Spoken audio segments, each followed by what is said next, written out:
est-ce que l'homme est capable d'arrêter la force de la nature? Ça, c'est la première question qu'il faut se poser. La deuxième question, quand on a une population qui habite en bordure du littoral, que peut-on faire et que faut-il faire?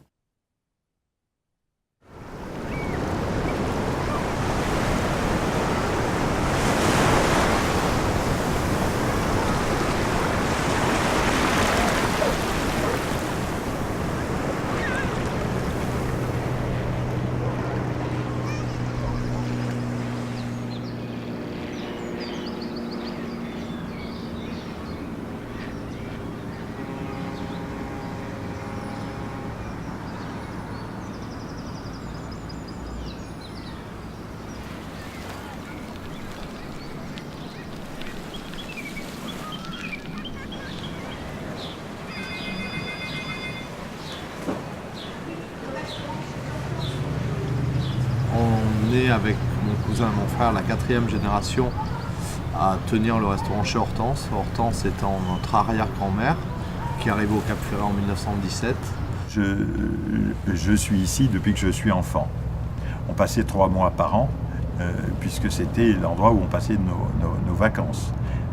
J'ai toutes les plaques de verre de l'époque de la guerre de 14 et du lendemain de la guerre de 14. Ma grand-mère est ici sur la plage, de mon grand-père arrivant à voile ici.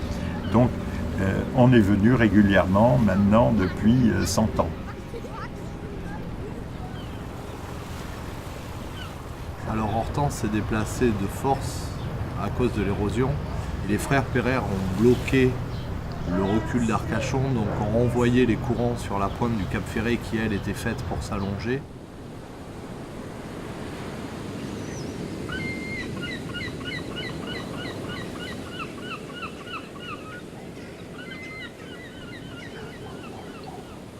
En 1936, le centre du Cap Ferret, qui était à la pointe, là où on se trouve actuellement, est déplacé à Bélisère parce qu'il y a un énorme effondrement qui emporte et le restaurant de la pointe qui était tenu donc par Hortense et le canot de sauvetage qui était à côté et tout ce que la ville pouvait comporter. Et après-guerre, il ne se passe pas grand-chose jusqu'en 1976 où il y a un énorme effondrement. C'est-à-dire c'était la panique, tout s'écroulait, les maisons commençaient à tomber à l'eau. Alors la maison à côté a complètement disparu. Le dernier gros effondrement de 85, c'est la propriété de M. Barterotte. La maison a été coupée en deux en fait. C'était sans valeur ici. On perdait 110 mètres par an entre 82 et 85. Donc tout le monde évacué. Et de là commence après la défense qui se met en place. Nous, elle s'est mise en place très vite parce que le restaurant actuel a failli disparaître en 1976. Donc mes oncles et maman à l'époque ont très vite commencé à mettre des remblais, du caillou, à se battre un peu à l'aveugle. Mais c'était... il n'y avait pas le choix, c'était ça qu'il fallait faire ou autrement c'était partir.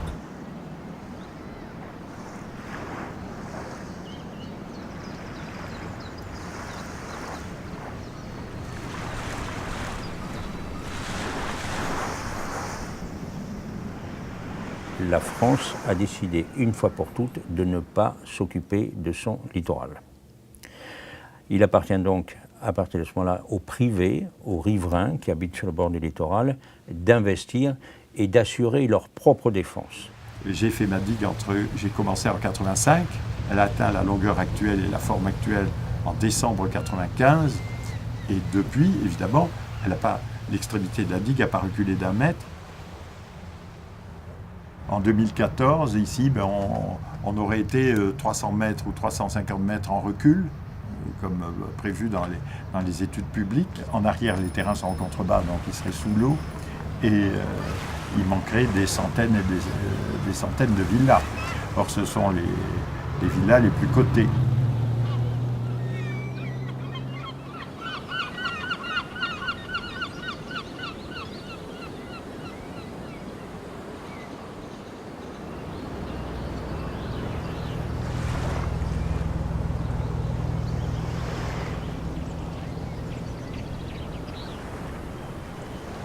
Sur le plan technique, soit vous mettez des enrochements c'est facile, il suffit de trouver les financements.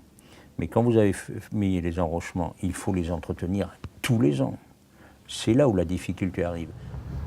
Bon, mais il y a des années où c'est, comme par exemple, le début de 2014 a été dramatique. On a eu 17 tempêtes.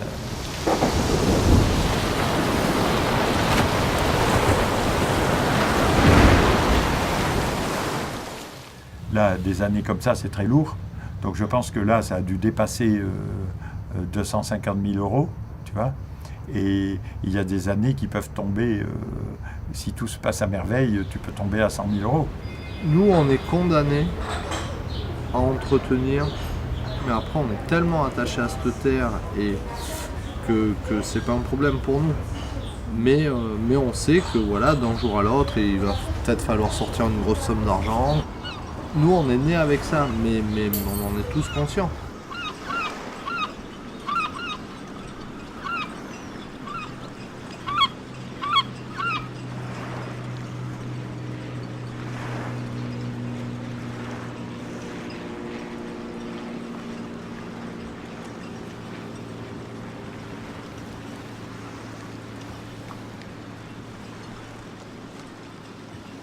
Peut-être faut-il imaginer à long terme une délocalisation.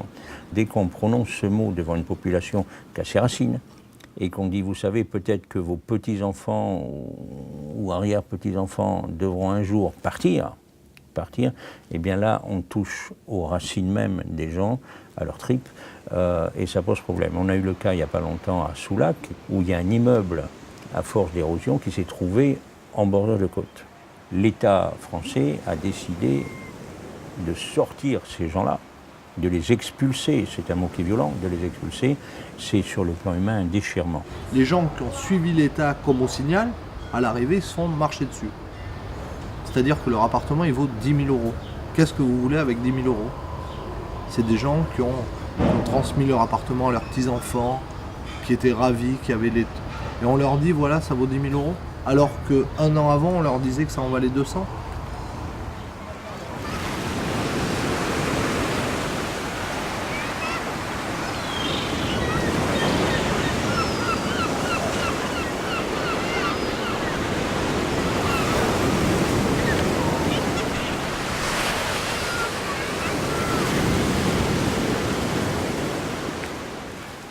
Pour moi, le vrai problème qui arrive, c'est l'océan.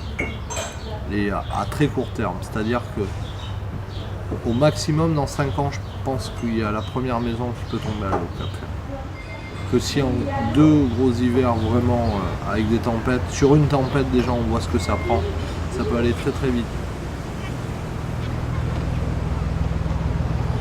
Donc, si vous êtes en bord de mer, défendez-vous contre l'érosion. C'est vous qui serez niqué à l'arrivée. Ça, c'est une évidence.